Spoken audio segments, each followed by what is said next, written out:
தந்தை, மகன், தூய ஆவியானவர் நம்மை நிறைவாக ஆசீர்வதிப்பாராக. பிரியமான இறைவுறவுகளை, வெள்ளிக்கிழமை இறுதி ஆண்டவர் ஆசீர்வாதத்தில் உங்களை ஒப்புக் கொடுங்க. உங்களை அர்ப்பணித்து ஜெபியுங்கள் நண்பர்களே. இறைவார்த்தை சொல்லுகிறது, என் ஆடுகள் என் குரலுக்கு செவி சாய்க்கின்றன. நம்ம ஆண்டவருடைய பிள்ளைகள் என்பதை அவர் உறுதிப்படுத்துகிறார். அந்த வார்த்தை மூலமாய் நம்ம அவர் பேச்சு கேட்போம் அப்படின்னு சொல்லுகிறார். ஏனென்றால் எனக்கு அவற்றை தெரியும். என் ஆட்டை பற்றி எனக்கு தெரியும். என் ஆடு என் குரலுக்கு செவி சாய்க்கும், அவையும் என்னை பின்தொடர்கின்றன. யார் அந்த ஆடுகள்? யாரை பத்தி பேசுறீங்க ஆண்டவரே? அப்போ ஆண்டவர் சொல்றாரு, யார் என்னை பின்தொடர்கிறார்களோ அவர்களே என் ஆடு. நம்ம ஆண்டவரை பின்தொடர்கிறோமா? வேறு யாரையாவது பின்தொடர்ந்து கொண்டிருக்கிறோமா? நம்ம ஆண்டவரை பின்தொடர்ந்து கொண்டிருக்கிறோமா? வேறு எதையாவது பின்தொடர்ந்து கொண்டிருக்கிறோமா? நம்ம ஆண்டவருக்கு முக்கியத்துவம் தருகிறோமா? வேறு எதற்காவது முக்கியத்துவம் தருந்து கொண்டிருக்கிறோமா? பிரியமான இறை உறவுகளை, நம்ம ஆண்டவரை பின்தொடர்கிறோமா என்று பாருங்கள். குறிப்பாக பெற்றோர்களே, உங்கள் பிள்ளைகளை பாருங்கள். இன்றைக்கு பிள்ளைகள் இந்த மொபைலில், இந்த செல்ஃபோனில் பிள்ளைகள் மூழ்கி கொண்டிருக்கிறார்கள். படிக்கிறேன் என்ற பெயரில் இன்றைக்கு செல்போன் பிள்ளைகள் கரங்கள் கொடுக்கப்படுகிறது. அளவற்ற நேரங்களுக்கு அடிமையாகி போயிருக்கிறார்கள். ரீல்ஸ் மோகத்தில் இருக்கிறார்கள். நான் ரீல்ஸ் அனுப்புகிறேன். ஏன் தெரியுங்களா? நானும் ஒரு குருவும் பேசி கொண்டிருக்கிற போது, அவர் வெளிநாட்டில் இருக்கிறார். அப்போ நான் சொன்னேன், இன்றைக்கி ரீல்ஸ்னால நிறைய டைம் பிள்ளைங்க செலவு பண்ணுறாங்க. அட்லீஸ்ட் அந்த ரீல்ஸ் பார்க்குற இடத்துலையே நம்மளை பற்றி வரணும், ஆண்டவர் வார்த்தை அதில் வரணும்னு சொல்லி தான் ரீல்ஸ் நான் போட ஆரம்பிச்சிருக்கிறேன். அப்படி ரீல்ஸு, ஷார்ட்ஸ் அப்படின்னு சொல்லிட்டு ஃபேஸ்புக்கில், இன்ஸ்டாகிராம்லேயும் நான் வழங்கி கொண்டு இருக்கிறேன். இதெல்லாம் பார்த்து கெட்டு சீரழிந்து கொண்டு இருக்கிற அந்த வேலையிலே அதிலுமே ஆண்டவரை பற்றி வரணும், அதையும் அவங்க ஆண்டவர் பார்க்கணுன்ற அதையும் நான் செய்து கொண்டு இருக்கிறேன். நீங்களும் செய்யுங்க. வெளிநாட்டிலேருந்து அனுப்புங்க, நம்ம பிள்ளைகளுக்கு போகட்டும். சம்டைம்ஸ் நம்மளுக்கு ரொம்ப இன்ட்ரெஸ்டிங்காக இருக்காது. அங்கே வருகிற வெளி உலகத்திலேருந்து வருகிற அளவுக்கு நாங்கள் அனுப்புகிற ரீல்ஸோ ஆராதனையோ அவ்வளோ இன்ட்ரெஸ்டிங்காக இருக்காது, அவ்வளோ பார்க்குறதுக்கு ஆர்வமாக இருக்காது. ஆனால் ஆசீர்வாதம் இருக்கும், ஆனால் கிருபை இருக்கும், ஆனால் வல்லமை இருக்கும். என்ன நண்பர்கள், அவரை துதிங்க. இது ஆராதனை, இது அபிஷேகம், இது கிருபையின் நேரம். வெள்ளிக்கிழமை இறுதி ஆண்டவருடைய வல்லமையில் நம்ம இருக்கிறோம், ஆசீர்வாதத்தினுடைய உச்சத்தில் நம்ம இருக்கிறோம் நண்பர்கள். எனவே உங்களை ஒப்பு கொடுச்சுப்பீங்க. இன்றைக்கு நற்செய்தியிலே பிரியமான இறை உறவுகளே, மத்தேயு நற்செய்தி 12வது அதிகாரம் 46லேருந்து 50. இயேசுவை காண இயேசுவினுடைய தாய் வருகிறார். யார் என் தாய், யார் என் சகோதரர்கள், அன்றைய சித்தத்தை நிறைவேற்றுவர்களே என் தாயும் சகோதரர்கள்னு சொல்கிறார். இதை தவறாக புரிந்து கொள்பவர்கள் உண்டு. அது நமக்கு தெரிய நிறைய முறை நானே ஆராதனையில் பேசியிருக்கிறேன். ஆண்டவர் சித்தத்தை நிறைவேற்றுவர் தான் அது முதல்ல அன்னை முறை தான் வருவாங்க. ஏனென்றால் அன்னை நான் ஆண்டவர் அடிமைனே சொல்லிட்டாங்க. அம்மா தன் வாழ்க்கையை அந்த இயேசுக்காய் முழுமையாக கொடுத்துட்டாங்க. இயேசுக்கு பிறகு கூட சீடர்களை ஒன்று திரட்டி நிற்கிறாங்க. இன்றைக்கு விண்ணகமான ராணி என்ற பட்டம் திருச்சபையில் நம்ம அவரை கொண்டாடுகிறோம் என்றால் காரணம் இயேசுவை, மாதாவை பற்றி ஆண்டவர் இன்னும் உறுதியாய் சொல்லுகிறார். எனவே ஏனென்றால் தாய்மரியா தன்னுடைய விசுவாசத்தை வைத்து தனது ஆன்மீகத்தை அழகுபடுத்தி கொண்டார். திரும்ப சொல்ற பாருங்க, தாய்மரியா தனது விசுவாசத்தை வைத்து தனது ஆன்மீகத்தை அழகுபடுத்தி கொண்டார். அதனால தான் அம்மா வீணக்க மாட்டாங்க, ராணி நீ அழகுபடுத்திக்கோ, உன் ஆன்மீகம் இருக்கு, அந்த ஆன்மீகத்தை நீ கையில் எடு, உன் ஜெபத்தில் நீ கையில் எடு. ஜெபமாலை இன்னும் எவ்வளவு நாள் தான் ஜெபிக்காமலே வைத்து கொண்டு இருப்பாய், இன்னும் எவ்வளவு நாள் தான் பைபிள் படிக்காமலே இருப்பேன், இன்னும் எவ்வளவு நாள் தான் ஜெபம் பண்ணாமலே இருப்பேன். உன் ஆசீர்வாதம் இங்க இருக்குன்னு உனக்கு விளங்கலையா?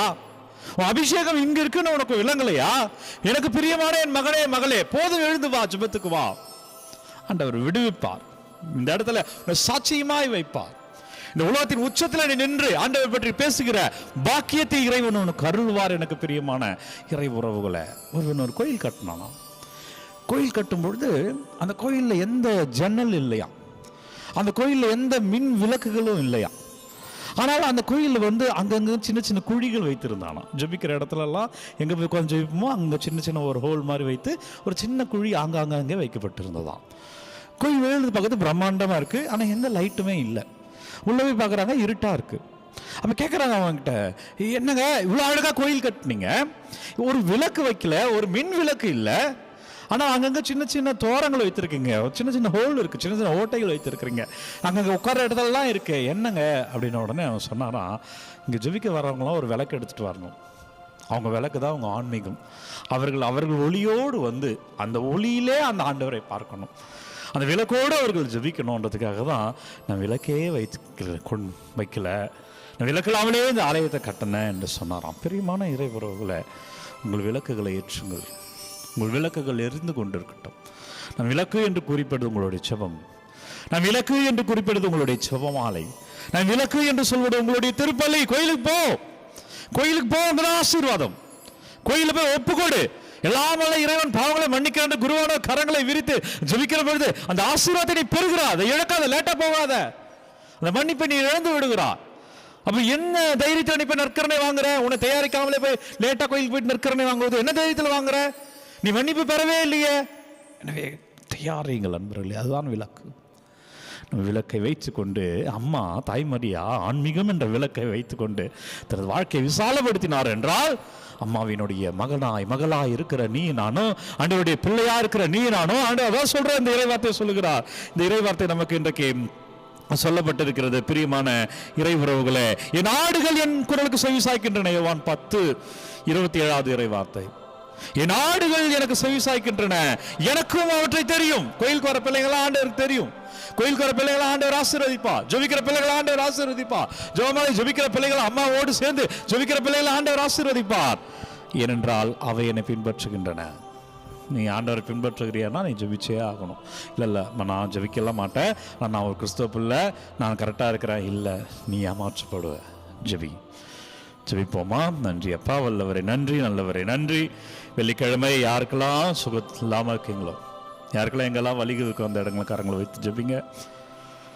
அப்பா ஒப்பு கொடுக்குறேன். ஜெபிக்கிற பிள்ளைகளெல்லாம் தொடப்படுவார்களாக. அந்த வல்லமை பிள்ளைகள் காண்பார்களாக. அந்த அபிஷேகத்தை அந்த பிள்ளைகள் அறுவடை செய்வார்களாக. அந்த கிருபையால் பிள்ளைகள் வாழ்வார்களாக. வல்லமையில நிற்பார்களாக. இறைவா நமக்கு சாட்சியமாய் இருப்பார்களாக. ஆண்டவரே எங்கள் விசுவாசத்தை இன்னும் ஆழப்படுத்துங்க அப்பா. ஆண்டவர் நம்பிக்கையில் நாங்கள் நினைத்து நிற்கும்படி செய்யுங்க ஆண்டவரே. ஆண்டவர் கிருபையில வழி நடத்துங்க ராஜா.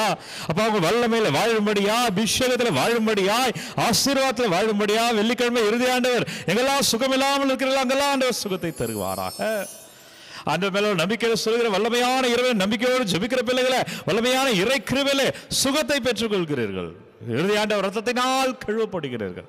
அந்த இதயத்தில் வருகிற நெருப்பினால் உங்கள் வாழ்வில் தீமைகள் சுட்டெரிக்கப்படுகின்றன. செவி செவி செவி. இது வல்லமை, இது அபிஷேகம், இது ஆசீர்வாதம். அண்டர் கிருபையிலே வாழும்படியா எல்லாம் அல்ல இறைவன் நம்மை தந்தை மகன் தூய ஆவியானவர் நிறைவாக ஆசீர்வதிப்பாராக. இந்த நாளும் இனிய நாளே.